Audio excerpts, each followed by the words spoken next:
손목 위에 차고 있는 스마트워치가 여러분의 스트레스 지수를 알려줄 때 혹시 궁금해 본 적 없으세요? 아니, 대체 이 반짝이는 초록색 불빛이 어떻게 내 기분까지 알아맞히는 걸까? 하고요. 자, 오늘 바로 그 똑똑한 시계 속에 숨겨진 과학 한번 같이 파헤쳐보죠. 네, 바로 이 질문에서부터 시작해야겠죠.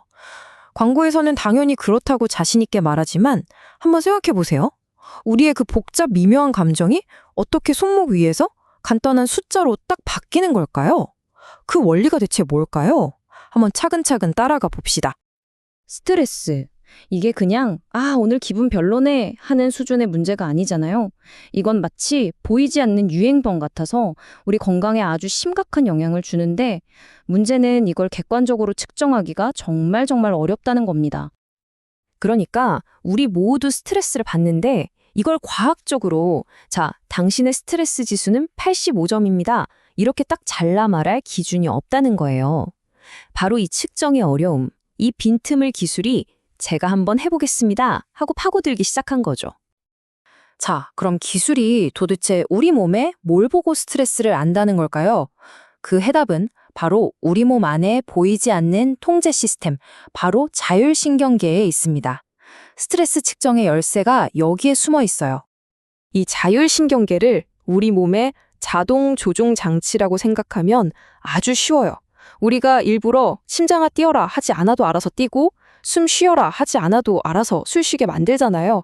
여러분의 스마트워치가 엿듣고 싶어 하는 게 바로 이 자동 조종 장치가 보내는 아주 미세한 신호들인 거죠.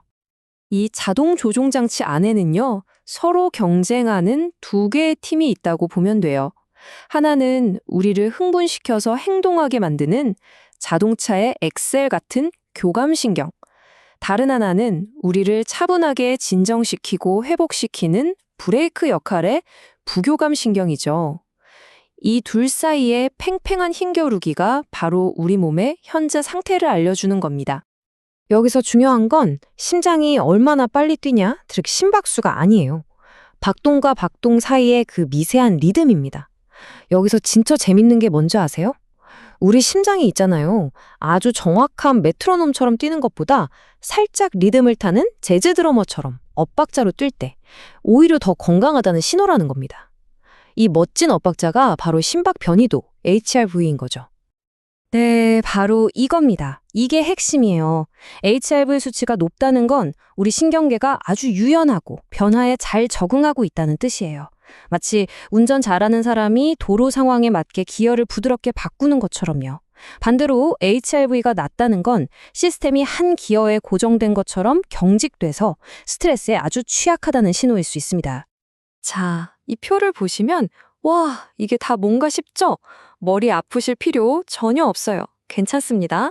RMSSD, LFHF? 이건 그냥 우리 스마트워치 안에 있는 인공지능이 쓰는 일종의 암호라고 생각하시면 돼요. 우리가 이 암호를 다 알 필요는 없고요. 단지 시계가 한 가지가 아니라 여러 신호를 종합해서 스트레스를 추측한다는 것만 아시면 됩니다. 그 복잡한 암호들 중에서 딱 하나만 기억한다면 바로 이 RMSSD라는 녀석이에요. 이게 뭐냐면 아까 말씀드린 우리 몸의 브레이크, 즉 부교감 신경이 얼마나 잘 작동하고 있는지를 보여주는 핵심 지표거든요. 그래서 우리가 스트레스를 받으면 몸이 긴장하니까 이 RMSSD 수치가 뚝 떨어지는 경향을 보이는 거죠. 좋아요. 이론은 이제 충분히 알았고, 그래서 대체 손목에 있는 이 작은 기계가 어떻게 이 복잡한 생체 신호를 읽어내는 걸까요? 여러분 시계 뒤집어 보면 초록색 불빛 깜빡이는 거 보셨죠? 바로 그겁니다. 그게 PPG 센서라는 건데요. 이 빛이 우리 피부를 뚫고 들어가서 혈관 속을 흐르는 피의 양이 어떻게 변하는지를 감지해요.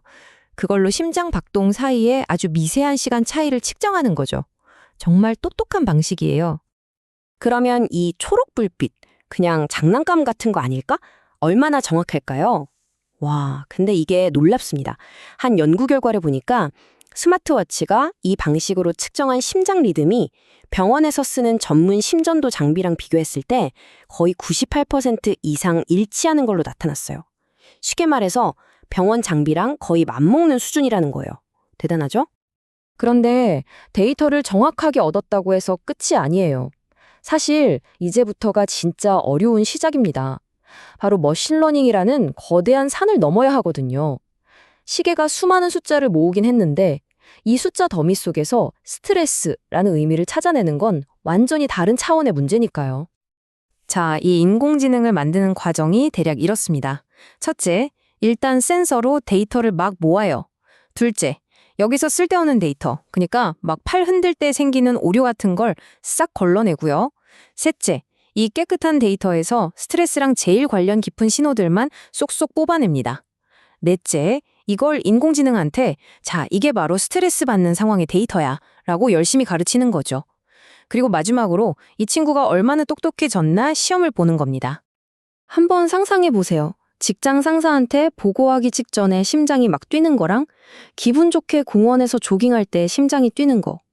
심박수만 보면 똑같이 올라가지만 그 의미는 완전히 정반대잖아요. 과연 인공지능이 이 둘의 차이를 알아챌 수 있을까요?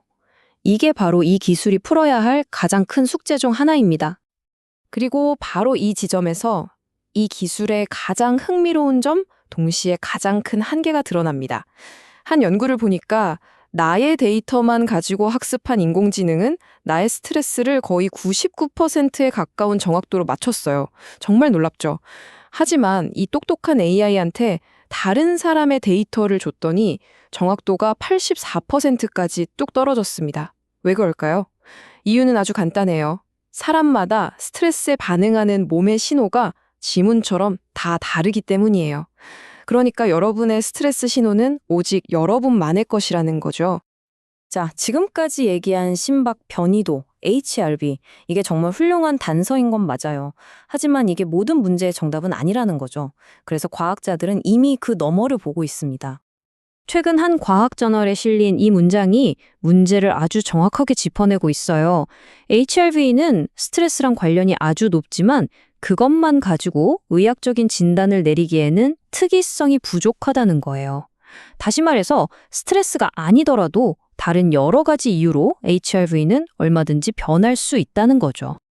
그래서 과학계의 시선은 이제 우리 몸이 보내는 전기 신호가 아니라 스트레스를 받을 때 실제로 분비되는 화학물질 그 자체를 측정하려는 시도로 향하고 있습니다.